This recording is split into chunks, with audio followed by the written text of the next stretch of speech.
Hey y'all, today I want to do another seed haul, and this will probably be the last seed haul that for this year that I do. And we're going to talk about beans, cucumbers, and tomatoes primarily. I may throw a couple more other types of seeds in there too, but this is going to be the last one because pretty soon we're going to start starting seeds for our summer crops. So this will probably be the last seed haul video. So getting started with beans, I talked about these in a previous video, but just to show you again, I like to grow runner beans because I don't have a lot of room for bush beans because I grow so many peppers and things like that. So I like for my beans to be runner beans, not only because of the space, but most of the runner beans have pretty flowers that come along with that. So this one is the Black Knight. It's got the purple pods and it's got the real pretty red flowers that grow all along the vine. I grow purple hyacinth beans too, primarily on all my arches in my garden. That makes a real pretty, they have a real pretty purple flower and a small purple pod on those. And I get those from groworganic.com. To go along with that one, with the kind of reddish flower, I thought the red and the purple flowers would be a good contrast. This one has a green pod, but it has like it says anywhere from tangerine to cherry red on the flowers. So that sounds really pretty. Thought that would be good. And then my goal, I think I said this last time too, my goal this year is to eat more beans. Beans are really good for you. And so I want to grow more that I will eat. So purple pod bean sounds like a really good bean. It is stringless and it says they're a 5 to 7 inch snap bean pod. They grow on vigorous, productive vines. And they also have like a real pretty pinkish color flower on them. And I think they turn green. Those purple pods turn green when they're cooked. But these red ones here that I'm about to show you, they're yard long red bean. These do not change color when they are cooked. They retain that red color. So if you're putting them in like a stir fry or something like that, they're going to stay red. This one says it's a very reliable, trouble-free variety, excellent for the home garden. The pods are stringless, and the flavor is similar to asparagus. That's the yard-long bean. That light's really bright. Sorry. It's definitely. I'm going to grow all of my beans, the varieties of beans I have. Have a scarlet runner bean. I don't have a picture of it, but that's another one. It's got a kind of a red flower on it, a deeper red. The Kentucky Wonder Pole bean. This one says it was introduced around 1864 in Kentucky. This heirloom is a longtime favorite. Delicious 7-inch long, round, stringless pods with a tender texture. Used fresh, shelled, and dried. Definitely growing that one. I have grown that one before. It's a really good green bean. If you like fresh green beans. This one is emerite bean. I'm excited about it because it has a white flower on it. I don't have any others that have the white flower. I don't know if you can see that white flower. Anyway, it's pretty. It says it's a long, elegant pole bean from one of the oldest French breeders. The pods of this classic bean are slim, rounded, and grow 7 to 9 inches. The flavor is sweet, delicate, and the long pods have a crispy snap that makes them especially delicious when just briefly steamed or quickly stir-fried. That light's so bright on that. I don't know if you can see those. The foliage looks pretty too. The tall vines are vigorous and productive with high yields of extra fancy pods, sure to please and reward the gourmet gardener and cook. Now, I don't think I'm a gourmet cook by no means, or a really gardener, but I am growing that one and I'm excited about it. The Fava Broad Windsor bean. This is the classic large-seeded English fava with strong, upright plants bearing 3 to 5 very large, tender, light green seeds for fresh shelling. The mature light brown seeds are excellent in soups and hummus. And like I said, this is a bush bean. And like I said before, I don't grow very many bush beans. I don't have the space and for a lot of bush beans, but this is a bush bean, and I am growing this one. I don't think I've grown it before, but it says it's excellent in hummus, and I like hummus, so I may try to make some hummus. And then the last one for beans is the yard-long green bean. And this is also called asparagus bean. It's fast-growing, high-yielding, vining bean from subtropical Asia that thrives in the heat. So here in South Carolina, this will be good for August, late July, August, when it's really hot in the dog days. Each vine yields dark green slender pods that contain 10 to 20 seeds. These sweet, crunchy pods are stringless and wonderfully unique. And that is all of the beans that I'm growing. And that'll be a lot of beans. If they're all vigorous and they all produce really well. Sorry, that's a lot of noise. But if they're all vigorous and they all produce really well, then I'm going to have lots and lots of beans, which that's my goal.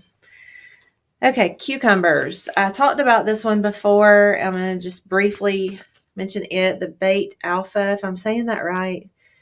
This is a burpless cucumber, has great shelf life, superior for slicing and pickling, fine flavor, and high yields. It was developed in Israel and it's very popular in the Mediterranean. And this one, I told you that it became a favorite because it is good for like the slicing. Like it said, it has a thinner skin on it than the others to me. So if you like them in salads, or I like to eat cucumber sandwiches, so slicing these up, these seem to be really good for that, in my opinion. And if you also have trouble eating, burping when you eat the cucumbers, whatever it is in the cucumber that makes you burp, then those are supposed to have a lower content of whatever that is. I can't remember what it's called. The Market More cucumber is an excellent cucumber. I grow it every year and have great success with it. I've grown it every year that I've gardened, and this is the one that I primarily use for making pickles. I like to do the sweet bread and butter pickles, my grandmother's recipe, and these are really excellent in that recipe. The Market More. You should easily find those anywhere, I think, anywhere that sells seeds.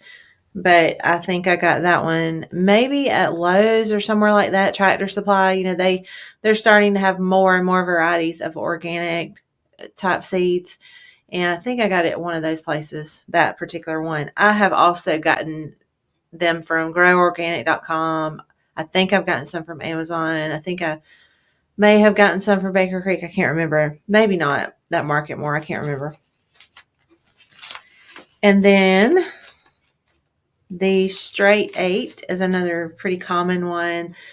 It's just a regular cucumber. It's good up to 8 inches. So if you let it grow past 8 inches, it's going to become bitter and not as great. So you want to pick them before they get past 8 inches. But that's just a regular, ordinary, in my opinion, ordinary cucumber. It says it is vigorous early, so that might be, they might start producing earlier than the others. Excellent quality for home use. 1935 All-American Selections winner. That's pretty much it. It does say it is mosaic tolerant, so that disease or whatever that is, that mosaic stuff. And then the China Jade cucumber, I've grown this one last year. And while I do like this cucumber, I like the taste of it, I do not like picking it. If you can see, I'm going to hold that really close. if you can see all those prickly things on it, it made it difficult to pick. I didn't enjoy picking it. And that's my only complaint about it. Well, and then I felt like I had to take that skin off because it was so prickly. So, but it did taste good. It's a really good tasting cucumber. So, this one is unmatched in sweet flavor. And I don't know if it's unmatched in my opinion, but it was really good. And it grows well in the garden and the greenhouse. Long, slender, thin-skinned fruit will develop without pollination, making a seedless and burpless cucumber. So there's another one if you have trouble with the burping after eating cucumbers. I thought there was one more, but there must not be. And then, of course, these kind of fall into the well, they do fall into the cucumber. Those, I call them cucamelons. That's what I call them. When I say cucamelon, this is what I'm referring to. Small cucumber-like fruit, look like miniature watermelons. They are good fresh or pickled. I've never pickled them. And they have a tart flavor, kind of in between a cucumber and a lemon. They have that kind of tart flavor. I like them.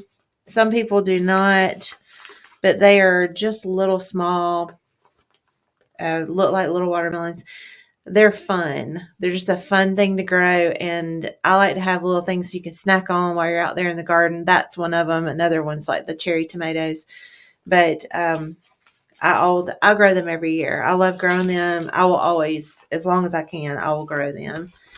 Those little cucamelons is what I call them.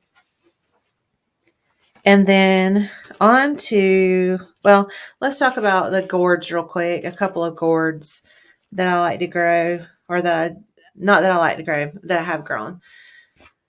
First, I'll talk about this one because I do like to grow this one.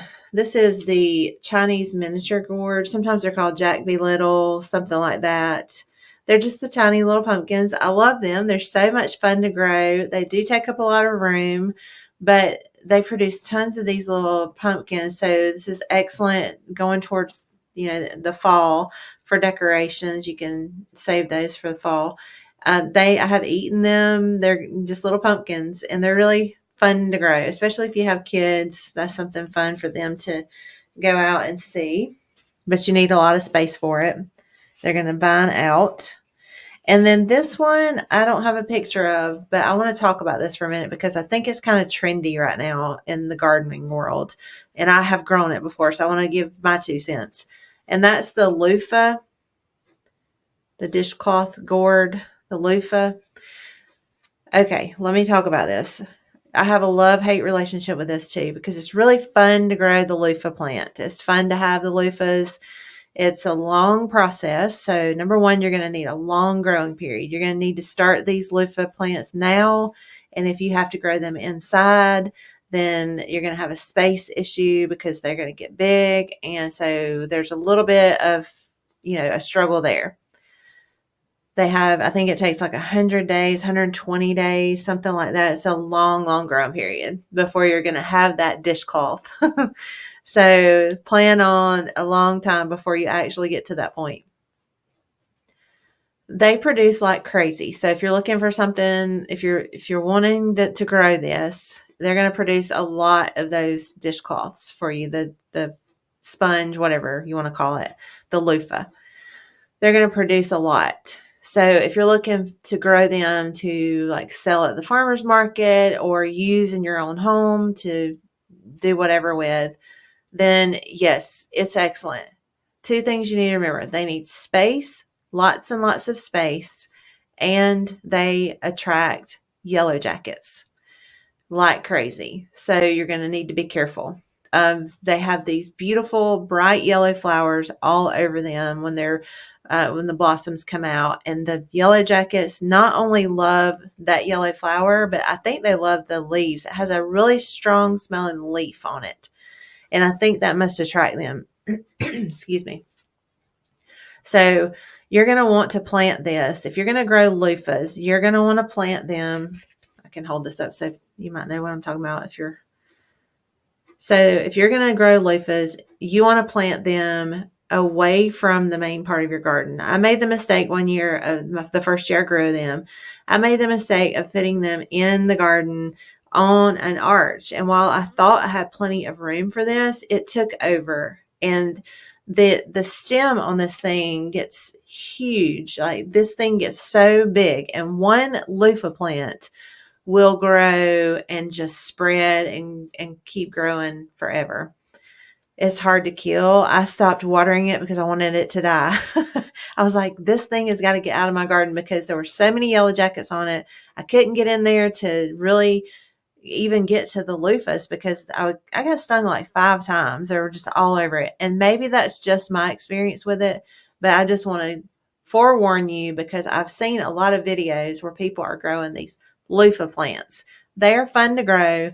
It's fun to get to that point where you have that loofah. I have a video I can show you of when you cut them open. Once they dry out, once you cut them open, they have a million seeds in the middle of them. It's insane.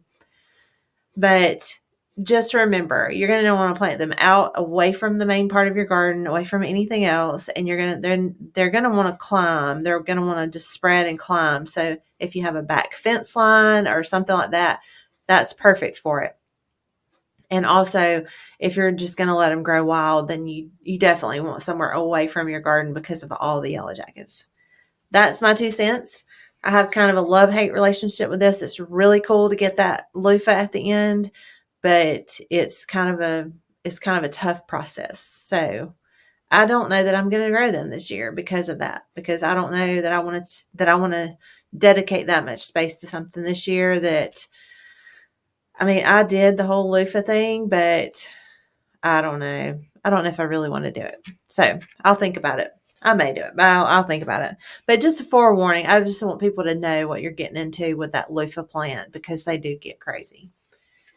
And a lot of people are growing them. Okay, so that's enough of that. Enough of my loofah spill. Okay, tomatoes. Oh, I love tomatoes. Nothing like a homegrown tomato than just ripened to the right amount of ripeness. There's nothing like it. And so my favorite to start off with, my absolute favorite, I think at this point, is the black Krim. I like a good purple tomato. I like a good beefsteak tomato that you can slice and make a sandwich with. This one is just a really good one. This is going to be indeterminate. If you don't know the difference between indeterminate and determinate, if you see that, most of your packets of tomatoes should tell you that. And like this one, they're going to tell you indeterminate. That means it's going to keep growing and keep producing, and it's really mostly going to vine out instead of just a bush tomato plant. And it's going to keep producing until the first frost kills it. And they may not get completely ripe as the season starts cooling off, but they will keep trying to produce for as long as they can. A determinate tomato plant it's going to grow for a certain period of time in the summer, and then it's going to be done. It's going to be more your bush type tomato plants. So if it says indeterminate, then you can usually vine it up onto some sort of trellis or fence line or something like that. I grow most of my indeterminate tomatoes on arches now and up netting because they grow pretty tall sometimes. So this black Krim here, it's a beefsteak, and it's got a deep, slightly salty flavor.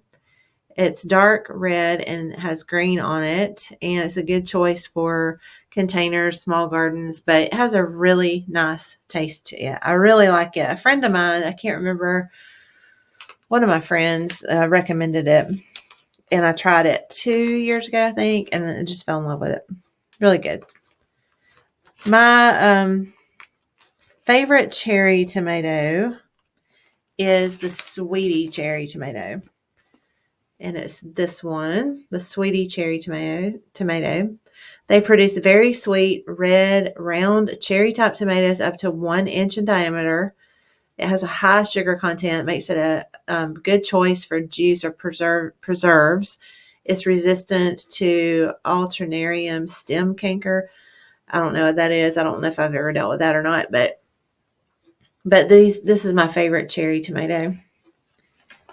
And I also, coming in second is the black cherry tomato.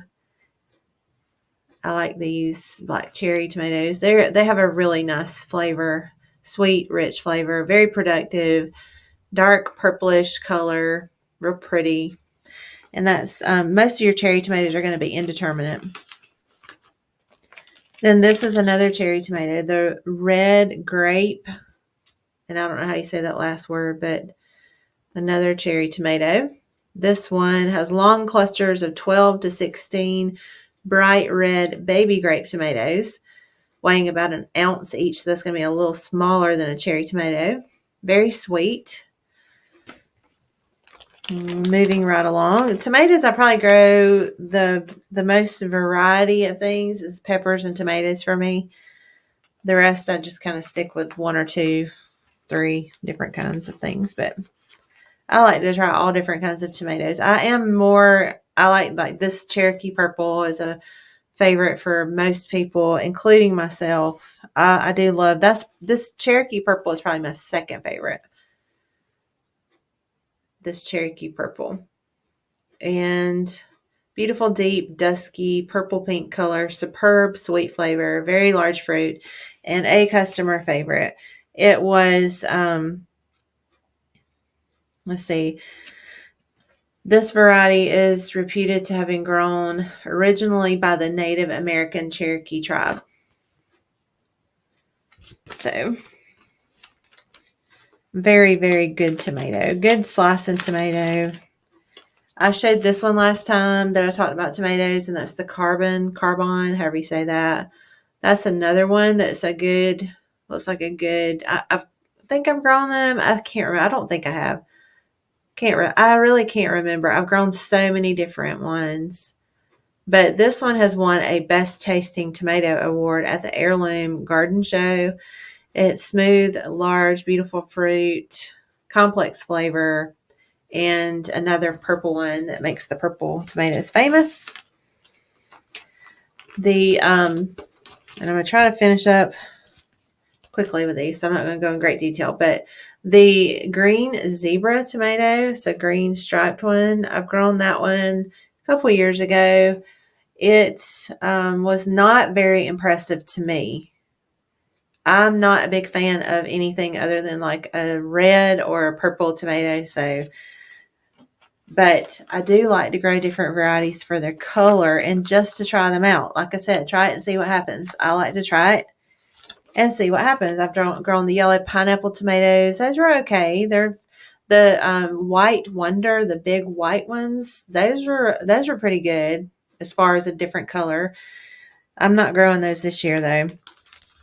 The San Marzano, however you say it. This one is supposed to be good for paste, puree, and canning. Processor favorite due to high solids.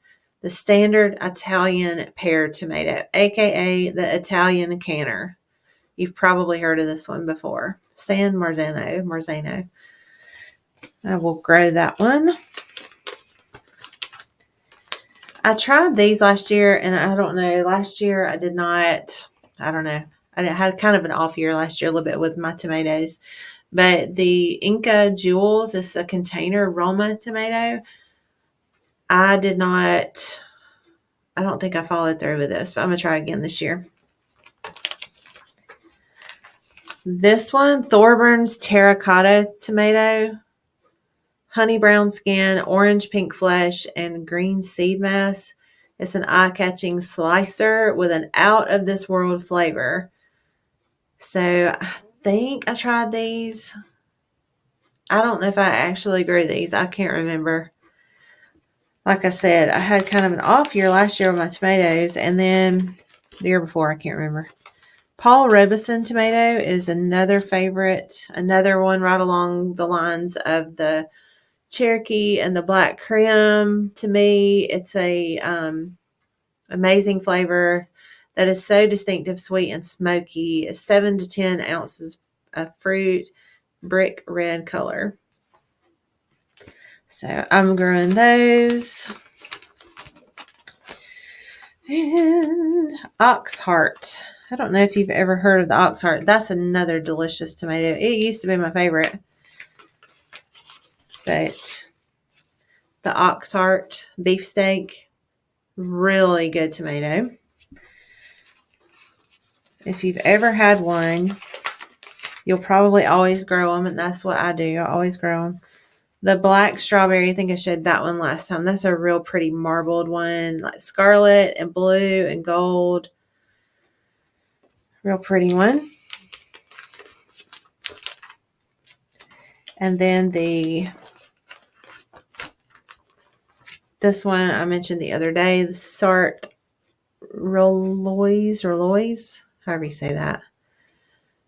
Says it's bursting with sweet, fruity, and complex flavor with just the right acidity, tropical sweet with high antioxidant content, large beefsteak. And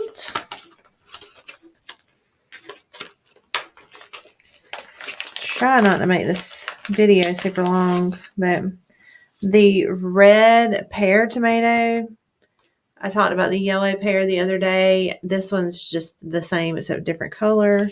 So you've got the yellow, and the red pear tomatoes. And then this one, the orange accordion, which I'm excited to try. It's going to be really pretty if I can grow them. It's going to be really pretty with that bright orange and then that shape, that accordion shape. But it says that it is a sweet, fruity flavor, meaty flesh, amazing for sauces and slicing.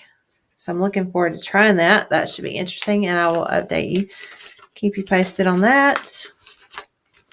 And then the one that I got free, the spoon tomato, is maybe the world's tiniest tomato, fire engine red fruit, red tangy tomato flavor. So I'm excited to try that one.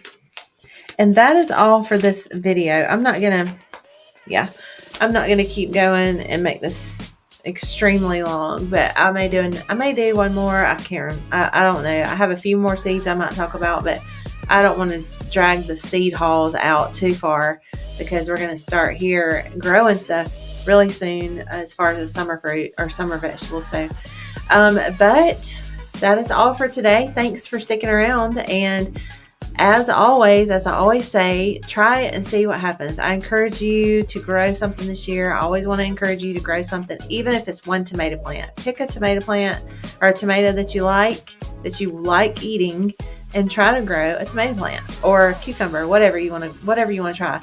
Even if it's that much, even if you don't have a lot of room, even if you don't have a lot of experience, try it and see what happens. I promise you're going to enjoy the process. It's a lot of fun.